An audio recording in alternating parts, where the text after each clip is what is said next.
around that edge.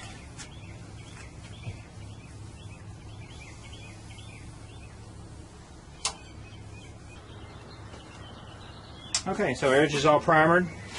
Put my cap back on it.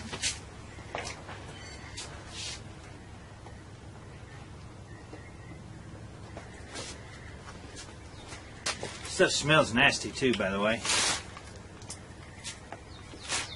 Okay, now we're going to go ahead and put our inner molding on the back side.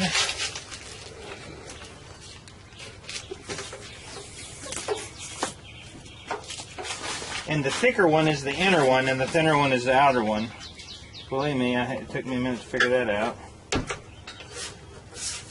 So you're just going to go around the edge.